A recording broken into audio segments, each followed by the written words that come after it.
Preview.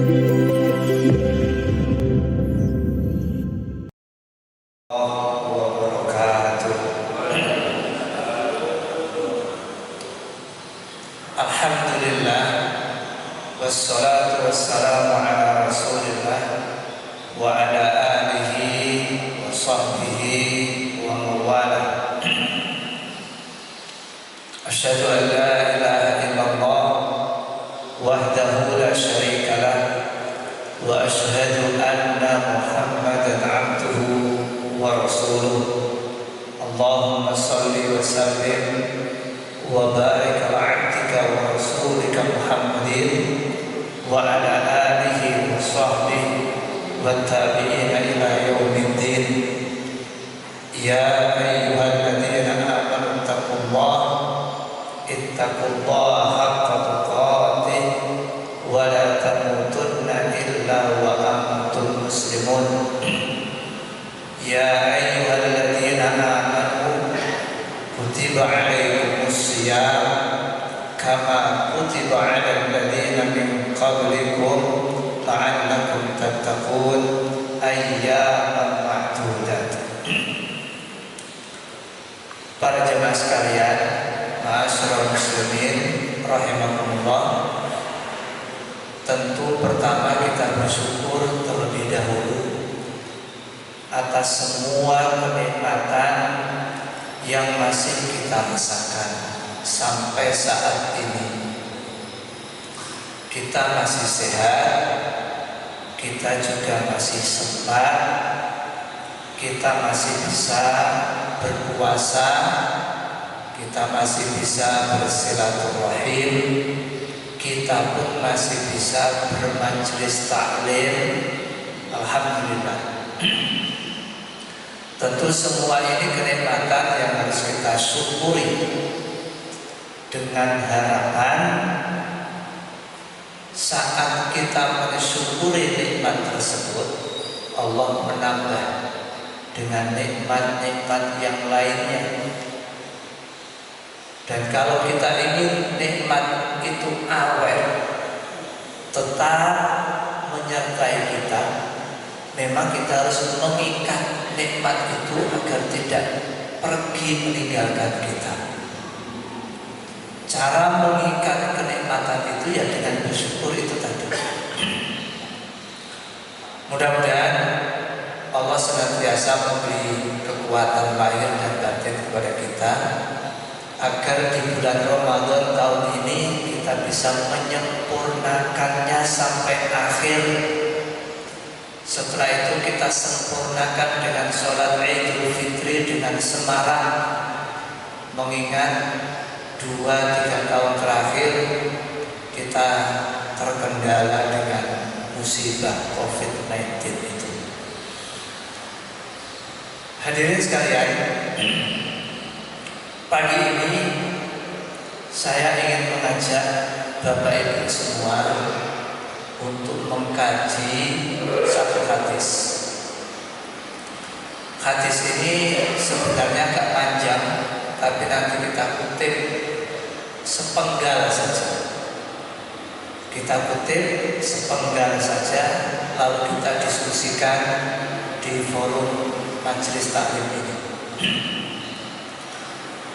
Hadirin sekalian, di dalam hadis, terutama diriwayatkan oleh Imam Tirmidzi dan Ibnu Majah, itu nanti Rasulullah SAW bersabda,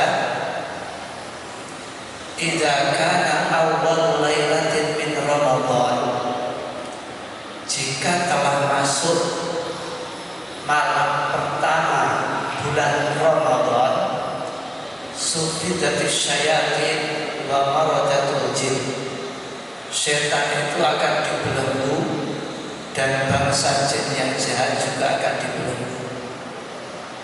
Wa ghulqat abwaabun nar wa lam yuftah minha bab, seluruh pintu neraka ditutup dan tidak ada satupun yang dibuka. Wa futihat abwaabul jannah wa lam yughlaq minha bab, seluruh pintu surga dibuka dan tidak ada satupun ditutup. Wa yunadi munadin, akan ada yang menyeru, ya baghiyal khairi aqbil, wahai orang yang ingin melakukan kebaikan, lakukanlah. Wa ya baghiyasy syarri aqsir, hai orang yang ingin berbuat jahat, berhentilah. Walillahi utaqa'u, walillahi utaqa'u kulla lailatin, dan Allah akan membebaskan, mempunya orang-orang yang dibebaskan setiap malamnya dari api neraka. Ini hadis utuhnya, tetapi kita tidak akan membahas secara utuh. Kita akan ambil sebagiannya saja. Di dalam hadis itu ada penggalan yang berbunyi, wa yunadi munadin ya baghiyal khairi aqbil wa ya baghiyasy syarri aqsir.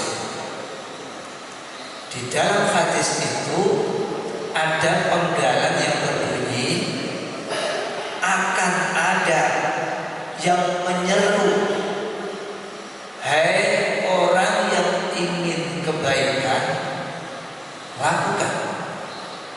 Hai orang yang ingin keburukan, berhentilah. Ini yang akan kita bahas dalam kesempatan singkat kali ini. Jadi tidak semuanya, tetapi bagian ini saja yang akan kita bahas. Baik, ma'asyiral muslimin rahimakumullah, para jamaah sekalian, saya bacakan ulang penggalan hadisnya. Wa yunadi munadin, akan ada yang menyeru, ya baghiyal khair, hei orang yang ingin kebajikan, aqbil, kerjakan. Wa ya baghiyasy syarri, dan hai orang yang ingin keburukan, aqsir, berhenti. Para jemaah sekalian, mari kita kupas hadis. Pertama, ini kalau kita padu-padankan dengan riwayat lain dalam Musnad Ahmad, katakan begitu di antaranya, nanti kita ketahui ternyata kalau di dalam Musnad Ahmad nanti berbunyi wa yunadi malakun, akan ada malaikat yang menyeru. Ini pertama. Kita garis bawahi dulu bahwa ketika Ramadan tiba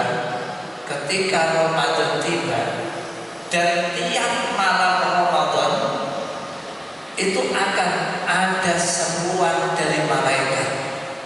Jadi malaikat akan menyeru tiap malam Ramadan. Seruannya gimana? Ya baghiyal khairi aqbil wa ya baghiyasy syarri aqsir. Tiap malam malaikat itu akan memanggil, hai orang yang ingin berbuat baik, lakukan. Hai orang yang ingin berbuat jahat, berhenti. Ini poin pertama dulu, bahwa tiap malam malaikat memanggil.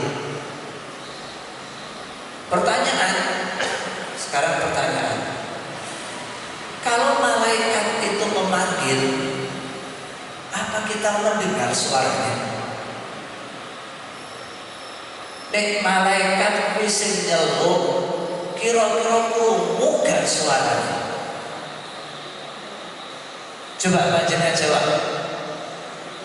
Kalau malaikat yang menyuruh panjenengan mendengar kayaknya? Tidak mendengar. Tidak mendengar. Jawaban ini bisa benar, bisa salah. Kalau yang dimaksud seruan itu dalam bentuk suara suara, maka iya kita tidak mendengar. Suara seperti saya ngomong lalu masuk ke telinga, maka malaikat tidak. Maka yang dimaksud malaikat memanggil itu tentu bukan dengan suara,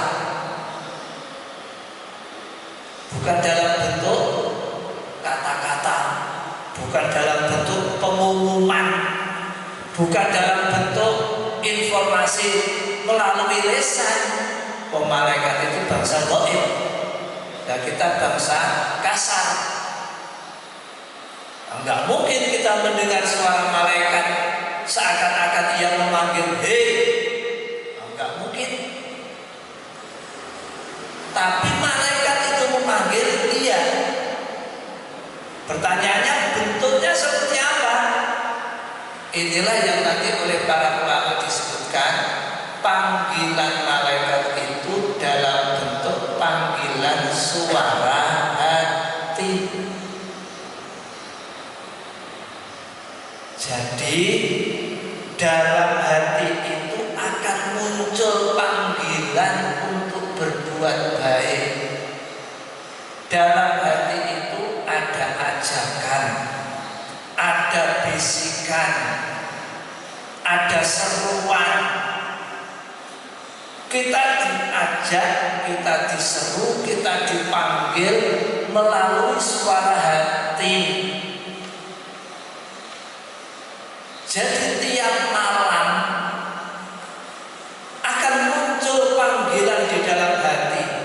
Hei, kamu pingin baik ya? Kamu masa gak pingin ke masjid? Kamu masa gak pingin ngaji tak? Masa kamu gak pingin iktikaf? Masa kamu gak pingin sedekah? Hei, apa kamu gak pingin ke pengajian? Hei, apa kamu gak pingin bangun tengah malam? Hei, itu selalu muncul di dalam hati kita. Itulah panggilan malaikat itu. Dan itu akan ada tiap malam.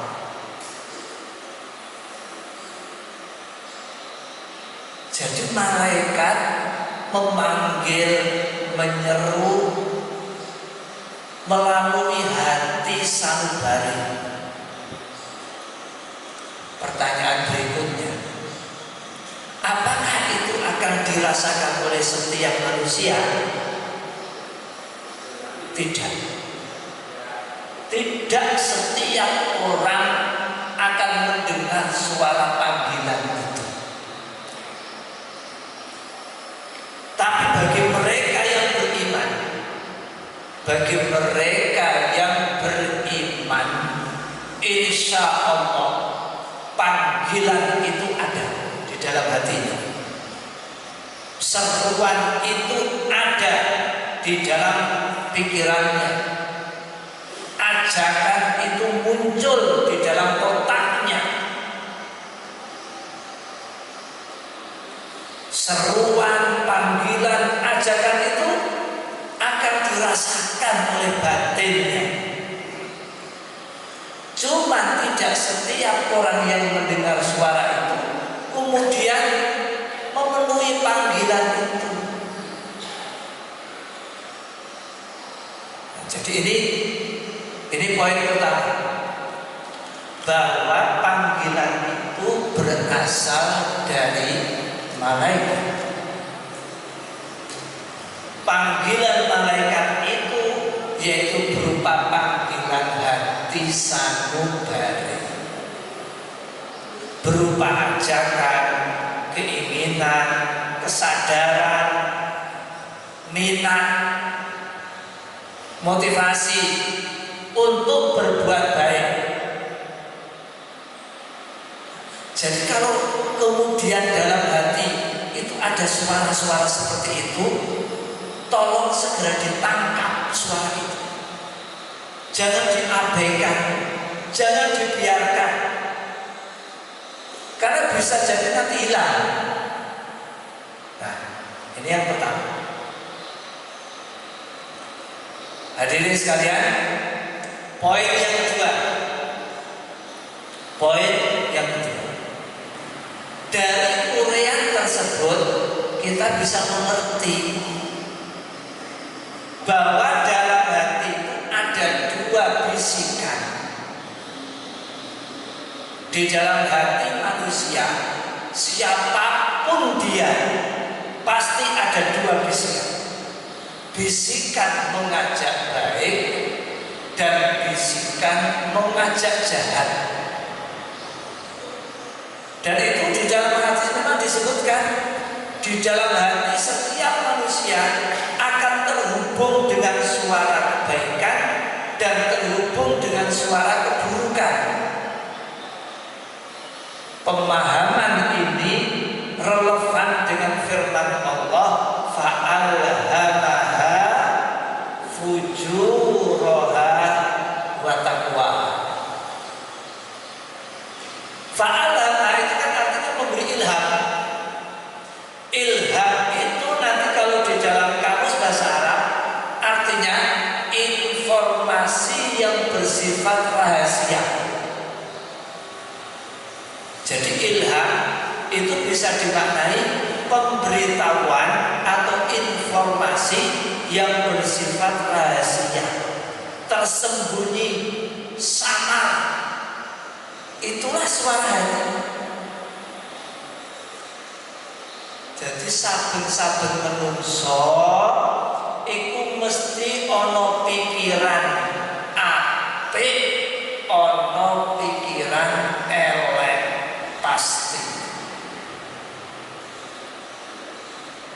Pasti seperti itu. Fa'alhamaha fujuraha wa taqwaha. Bahkan di dalam ayat ini Allah menyebut fujuraha dulu, baru wa taqwaha. Jelek dulu, baru baik.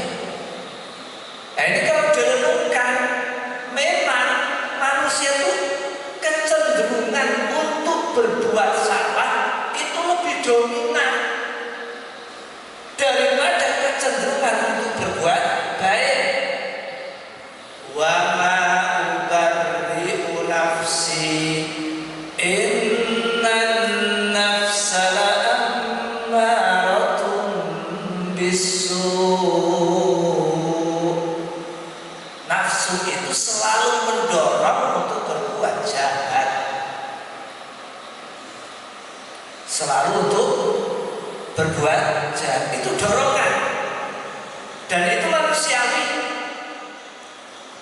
Tiap hati pasti ada seperti itu.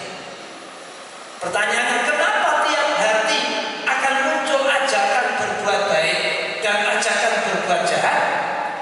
Karena tidak ada manusia kecuali ada setannya. Sebagaimana tidak ada manusia kecuali ada malaikatnya. Sampai Nabi pun kan begitu. Pada saat itu ditanya, Nabi, apakah panjenengan itu juga ada setannya? Dijawab, ya, saya juga punya setan, tapi Allah membuat aku mampu menundukkan setan itu. Nah, ini poin yang kedua. Poin yang kedua, bahwa seruan dan ajakan itu berupa ajakan dan panggilan suara hati. Nah, ini yang kedua. Poin yang ketiga. Poin yang ketiga. Hadis ini juga mengisyaratkan kepada kita semua, memberi pelajaran kepada kita semua. Apa itu? Ternyata meskipun Ramadan tidak serta-merta orang itu jadi baik semua.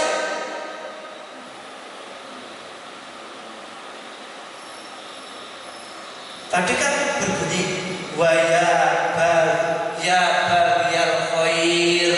Seruan mereka tadi itu ketika Ramadan datang, Bunyinya gimana? Hei orang yang ingin berbuat baik, apa? Langkah. Wa ya baghiya syarri absir. Hei orang yang ingin berbuat jahat, berhentilah. Itu disampaikan ketika Ramadan ya. Bahkan tiap malam. Jadi panggilan itu selama Ramadan penuh. Itu logikanya berarti meskipun Ramadan panggilan untuk berbuat jahat itu tetap ada. Tidak serta-merta Ramadan datang manusia berubah, tidak. Panjenengan kok diam semua ini paham toh ngantuk toh lesu? Paham? Oke. Saya memastikan aja jangan ngantuk gara-gara nggak sahur mungkin ini bahaya. Jadi seperti ini di majelis taklim ini nanti juga muncul panggilan, ngantuk kok sedelok. Nah itu jangan dituruti loh. Bisa diterima ya? Oke. Jadi meskipun Ramadan tiba, meskipun berpuasa, tidak serta-merta hawa nafsu itu tunduk seketika. Tidak. Jika ini kita pahami, kita akan bisa mengerti apa arti setan dibelenggu. Setan dibelenggu itu berarti bukan serta-merta setannya tidak mengganggu. Dan yang ngono yo ora ono to warung bukaan terus ono bapak-bapak sing mlebu yo ora ono. Ora ono wong rokokan pinggir-pinggir jalan ora ono. Wong setane wis cuti. Kan begitu. Jika ini kita pahami, maka ini terhubung dengan bagaimana kita memahami sufidatis syayatin, setan itu dibelenggu. Ini juga terhubung dengan pemahaman terhadap teks pintu surga dibuka, pintu neraka ditutup. Itu bagaimana kita memahami teks itu. Apakah itu dipahami secara letterlock, hakiki, atau dipahami secara kontekstual, majazi? Nah, kita renungkan itu. Kalau tiap malam malaikat masih mengingatkan, hei orang yang ingin berbuat jahat, berhentilah. Itu berarti dengan serta-merta Ramadan datang bukan jaminan orang itu jadi baik semua. Jaminan setan semuanya terbelenggu, bukan jaminan pintu-pintu surga terbuka semua, bukan jaminan semua pintu neraka tertutup. Karena hakikatnya yang mengikat setan itu kita sendiri. Yang menutup pintu neraka kita sendiri. Yang membuka pintu surga kita sendiri. Kalau kita bertambah amal ibadahnya, kesadaran beragama bertambah, kesadaran untuk mendekatkan diri kepada Allah meningkat, amal ibadah meningkat, lalu kita semakin terjaga, mampu meninggalkan dosa, kemaksiatan meningkat, dengan sendirinya setan akan terbelenggu. Kalau kita membaca Quran, saat kita baca Quran berarti kita membuka pintu surga. Pada saat kita menunaikan taraweh, berarti ketika kita menunaikan taraweh, pada saat itu kita membuka pintu surga. Ketika kita berjamaah, kita memakmurkan masjid, saat itu kita membuka pintu surga. Sekarang ini kita bermajelis taklim, saat ini kita sedang membuka pintu surga. Ketika kita membuka pintu surga, berarti kita menutup pintu neraka. Berarti setan itu yang membelenggu kita, pintu surga itu yang membuka kita, pintu neraka itu yang menutup kita. Dengan apa? Dengan amal perbuatan kita. Ini yang keberapa? Panjenengan gak ngitung kan? Wong ceramah ngarepe wong kesuwi sendiri Pak. Repot. Ini yang keberapa?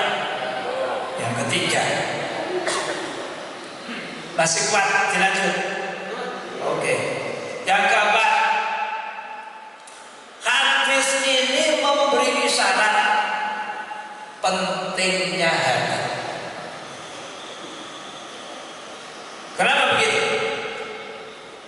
Spirit berbuat baik ternyata muncul dari hati. Bisikan untuk berbuat jahat itu juga ternyata muncul dari hati. Kalau kita mampu merawat hati, menjaga hati supaya tetap bersih, itulah sebenarnya modal keselamatan kita. Artinya begini, kalau kita ingin mengukur standar kebaikan dan keburukan, ukurlah dengan suara hati. Gimana Mas? Gini. Tadi kan kita sudah menjelaskan bahwa seruan malaikat itu berupa bisikan hati. Bahwa dalam hati itu akan muncul dua bisikan, berbuat baik, berbuat jahat. Dua bisikan. Di dalam hati akan muncul dua ajakan. Ajakan berbuat baik dan ajakan berbuat jahat. Oke, kita sudah paham. Dari sini kita mengerti ternyata hati itu penting. Karena penting itulah ketika Rasulullah ditanya, Nabi, baik itu bagaimana sih? Buruk itu bagaimana sih? Coba jawaban Nabi bagaimana? Al-birru matma'anna ilaihil qalbu wal ismu ma'aka fi sadrika wa karihta ayyatoli'a alaihin nas. Sini tak beritahu standar kebaikan itu apabila hatimu tenang. Standar dosa itu apabila hatimu gelisah dan kamu malu kalau perbuatanmu dilihat oleh orang.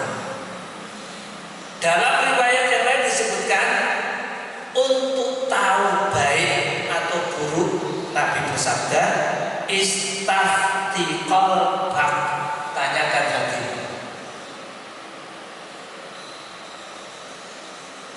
Ini kata kuncinya.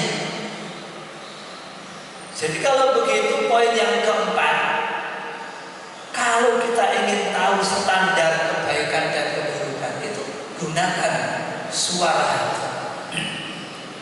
Makanya Rasul tadi menyebut tanyakan hatimu saja. Tanyakan hatimu, istafti qalbak, tanyakan hatimu. Hati itu yang membuat, kebaikan itu yang ditandai dengan tentramnya hatimu. Kalau kamu ingin berbuat, kok hatimu tenang, pikiranmu tenang, perasaanmu ya tenang, lakukan. Itu indikasi bahwa apa yang hendak kamu kerjakan itu baik. Tapi sebaliknya, jika kamu ingin melakukan sesuatu, tiba-tiba berontak hatimu, gelisah pikiranmu, tidak tenang perasaanmu, berhenti. Itu sudah menjadi warning, peringatan bahwa apa yang hendak kamu kerjakan itu nggak baik. Loh, hadirin, hati itu tidak mungkin berdusta. Lisan kita lah yang berdusta. Hadirin, hati itu tidak mungkin berbohong. Kitalah, lisan inilah yang sering berbohong. Hati itu akan tetap menyuarakan kejujuran. Hati itu akan tetap menyuarakan kebenaran, meskipun sering didustai oleh manusia dan tidak dihiraukan oleh manusia. Nek hati tetap hati, isinya bakal api. Nah, cuman barangkali panjenengan bertanya, Ustaz, tadi katanya hati itu kalau tentram berarti itu tandanya kebaikan. Oke. Nah sekarang ada orang itu yang tidak sholat, tapi enggak gelisah. Ada itu yang saat bulan Ramadan ini enggak puasa, itu jalan-jalan di pinggir jalan, itu yang juga isin, yang tenang, yang guyan, santai. Itu kan berarti tenang itu. Dan itu gimana ini? Bapak-bapak itu kalau sepeda motornya plat merah, tanda pegawai negeri, itu siang-siang dia masuk warung. Coba cari yang masuk warung. Justru yang perempuan itu loh jarang ditemukan. Yang masuk warung ketika siang Ramadan itu malah bapak-bapak. Lah ngono plat motore rupane abang. Piye? Piye seperti itu? Banyak orang yang melakukan dosa tenang, dengan percaya diri, tidak takut, tetap bahagia. Itu gimana terus? Lu katanya Nabi tadi, kebaikan itu ditandai dengan ketentraman, dosa itu ditandai dengan kegelisahan. Bagaimana dengan orang-orang yang melakukan dosa, nggak sholat, nggak puasa, tetap santai, rileks, percaya diri? Piye jawabnya? Tidak mendengar tidak mendengar panggilan malaikat. Boleh, tapi bukan itu jawabannya. Jawabannya begini, panjenengan pernah melihat orang meninggal dunia? Sering ya? Itu panjenengan kalau sudah melihat jenazah, itu nek dicetok kira-kira krasa lara gak? Ya. Panjenengan pernah mau dioperasi? Kalau mau dioperasi itu kan disuntik bius pati rasa. Nek wis disuntik digepuk krasa gak? Tidak. Saya pernah diceritai sama teman, guru olahraga mau operasi hernia. Dia tidak mau dibius semua, dia cuma mau dibius separuh badan. Jadi yang mati rasa itu mulai pusat ke bawah. Ketika sudah disuntik sama dokter anestesi, terus bereaksi, dia melihat kakinya itu seperti gak punya kaki. Mergo gak iso diobahno, dicetot gak kroso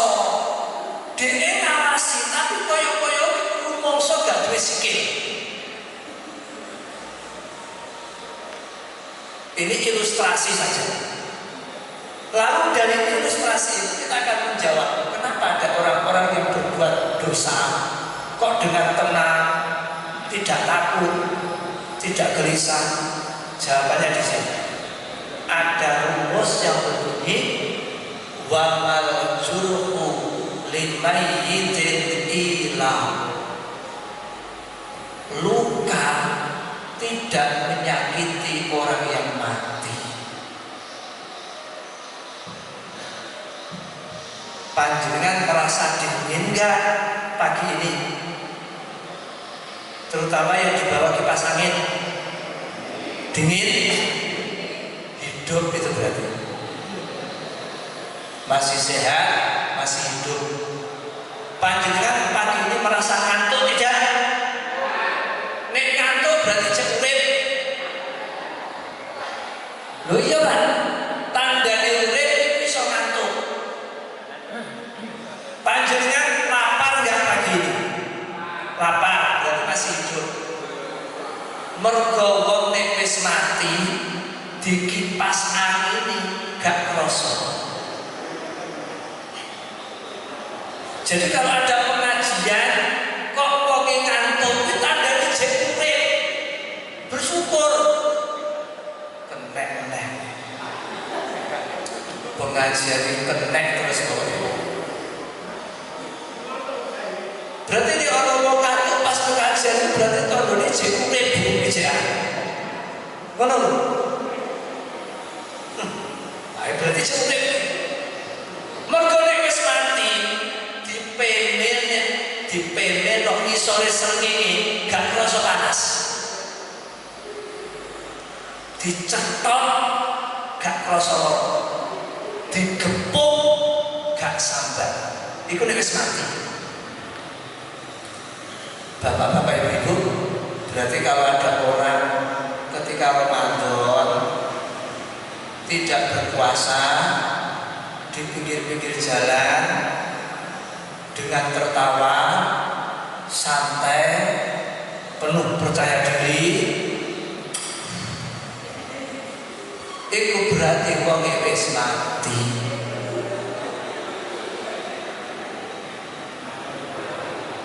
Wong wis mati. Mergo nek jek urip, ijek duwe rasa isin.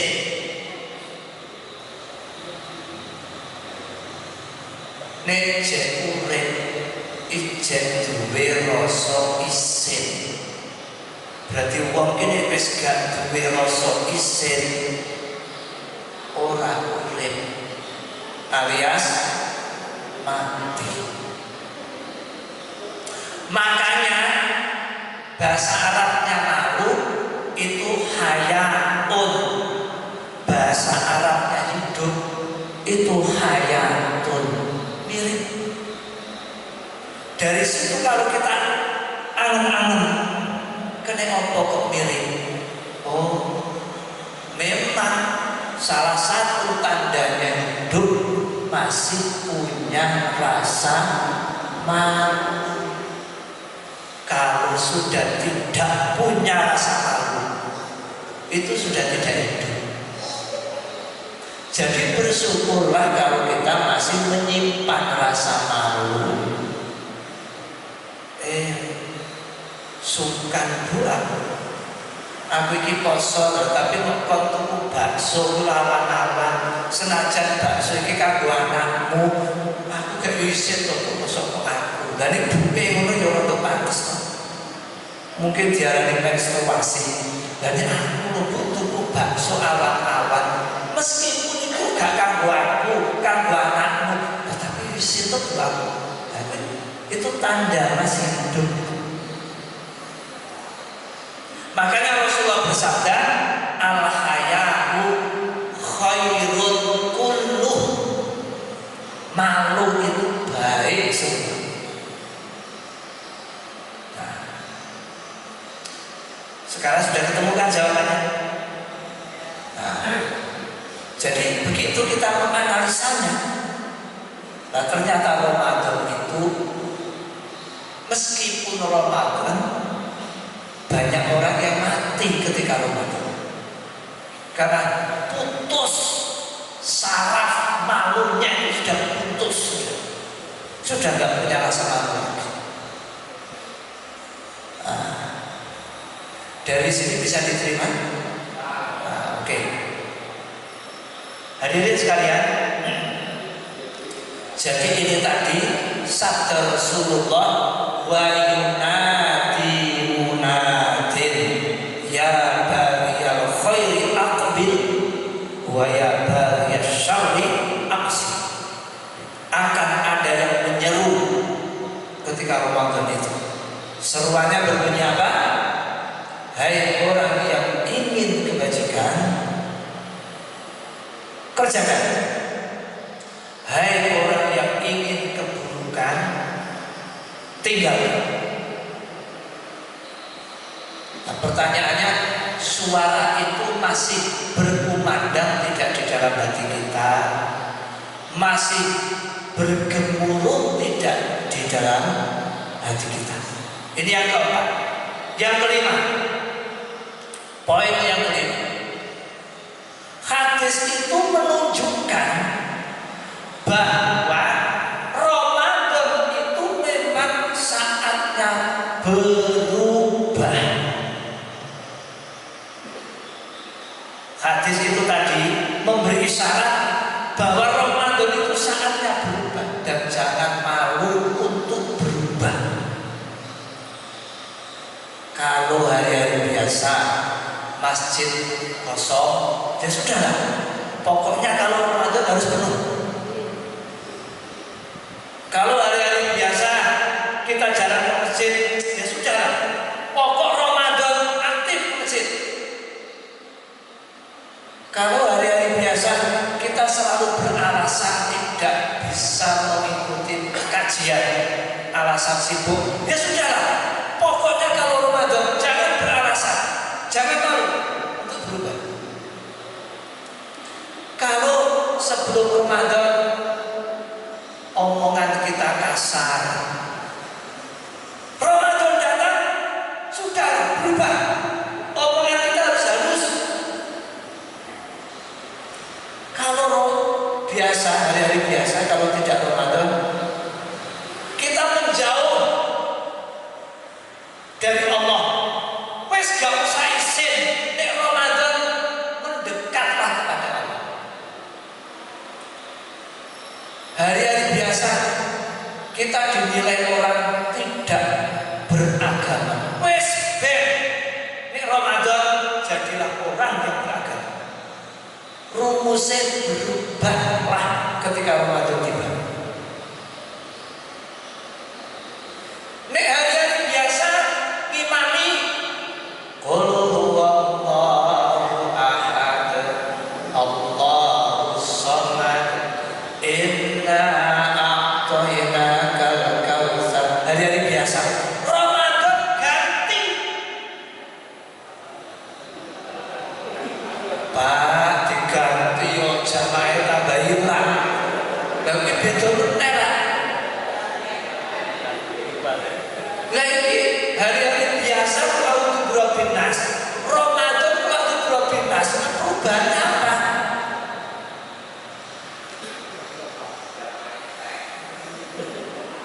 Nah terus gimana? Perubahannya apa kalau begitu? Peningkatannya apa? Ramadan itu bulan untuk berubah. Jadi imam ini terkadang ya punya apa Pak ya, istilahnya punya beban mental Pak Imam. Imam itu punya beban mental Pak.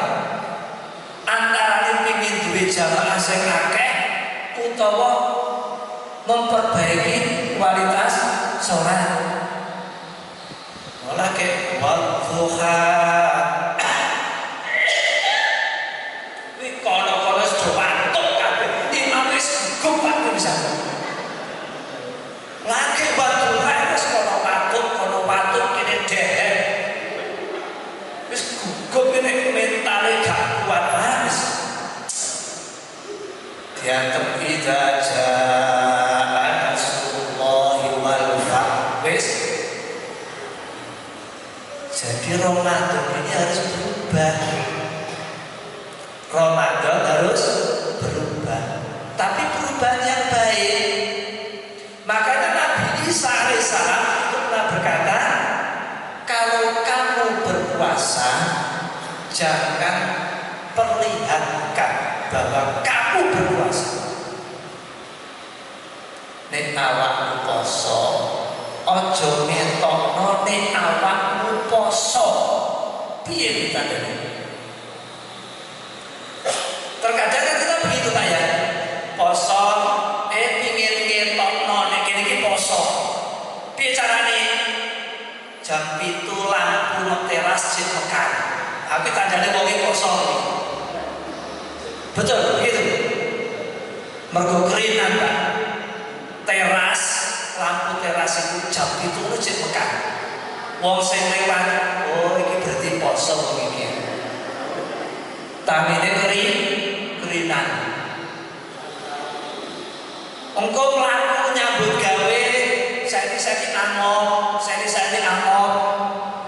Ngetokno ning poso. Utawa saiki widu. Ngetokno ning poso. Apa ngono carane? Ojo kata Isa, Nabi Isa alaihissalam.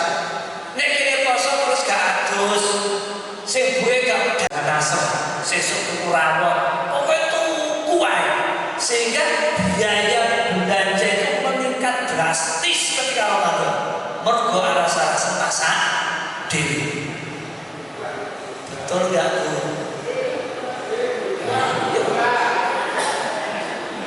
Ramadan itu juga tidak metugas karu-karuan.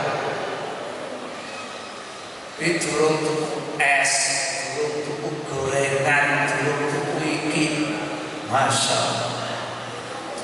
Nah itu para jamaah sekalian, itu yang bisa kita pelajari pada kesempatan kali ini, yang baik dan yang benar dari Allah Subhanahu wa Ta'ala.